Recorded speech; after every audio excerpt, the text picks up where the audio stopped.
as a result of the coronavirus pandemic and the disruptions to teaching that we've seen over the last few years. Exam boards have provided a number of different pieces of advanced information for the exams in June of 2022.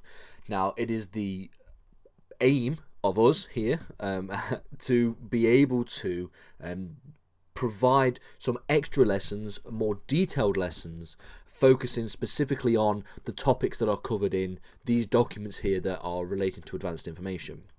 On top of that, we're also doing videos that will be released all of next week, which will be the beginning of March, talking about all of the different topics that we teach for history and politics and sociology, and talking about the advanced information and the topics that you should be focusing on for the exam.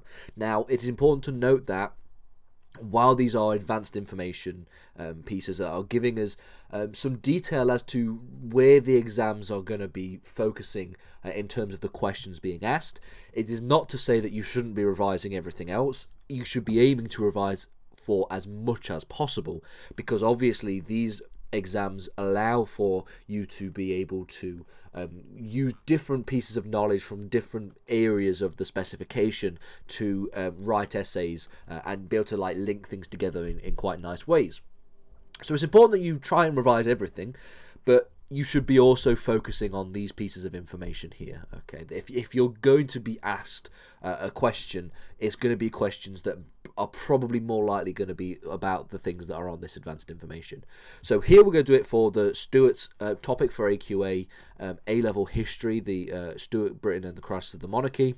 Now, it's important to note that we actually haven't finished teaching normally all the stuff here through the specification. We're only about a quarter of the way through the specification for the Stuart's topic. So not only are we going to be doing lessons that are just going through the specification as it is, but then we're also going to be doing extra lessons about the specific information on these for the advanced information. So you're going to be getting quite a lot of Stuart Britain content in the next few months, is what I've basically got to tell you. Now, it means also that there will be no differences in terms of the structural format of the papers themselves. This is just to tell you really where the general aim is for the different questions that are being asked, okay? And there's some pieces of advice here that is important for you to note, and I will link this document, or at least the link to this document down below as well, if you want to look at it again or go over it in more detail. So it outlines all of the different sections that we have. So we have 4 sections for the Stuart Britain module. If you don't know that already, we have the first section relating to Monarchs and Parliament from 1603 to 1629.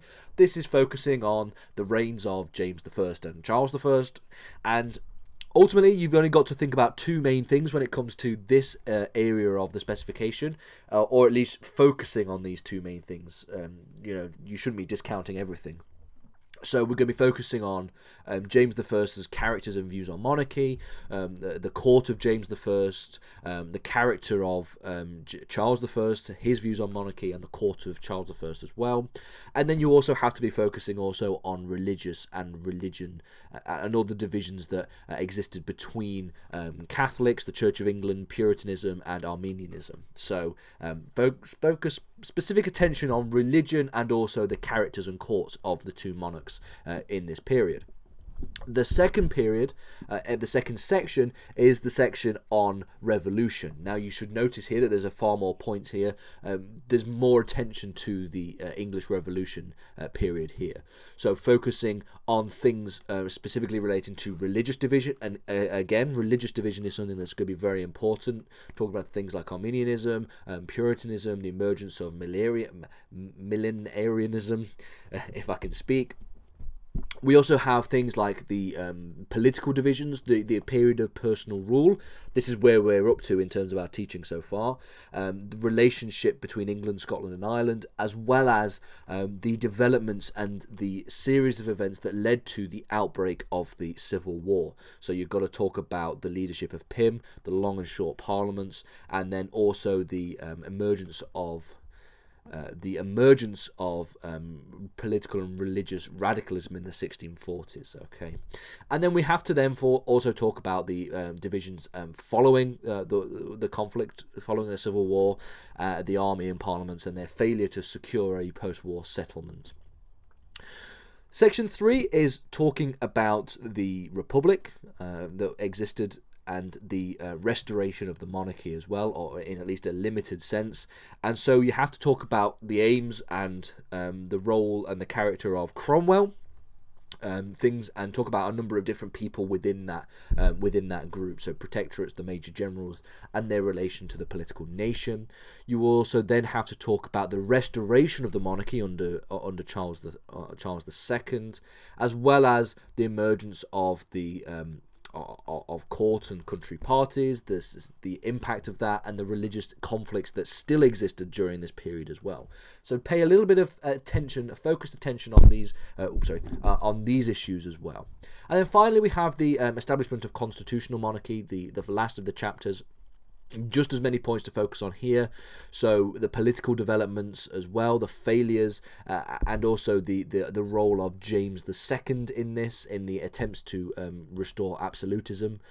And also then we have James II, and then we also have the establishment and the events that lead up to the Glorious Revolution of 1688, the causes of the Glorious Revolution, and what the impact of the Glorious Revolution were in establishing a constitutional monarchy.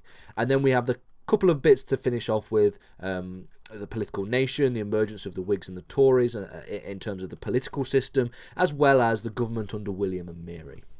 So these are the topics that you should be focusing your attention on. This again is not to say that you shouldn't be looking at other areas as well that are not included in the specification, although it should be noted, and you probably know this already, that this covers quite a lot of the specification anyway. So you should be focusing on these topics at least first. Get really comfortable, be really comfortable and really confident in these topics before you then move on to talking about other things as well. So this is just general advice that is given to teachers and students, and I will link the advice down below. And as I've already mentioned, we will continue doing the lessons for this topic, for the Stuart Britain topic, as well as the advanced information lessons as well. We will go into more detail in those lessons too.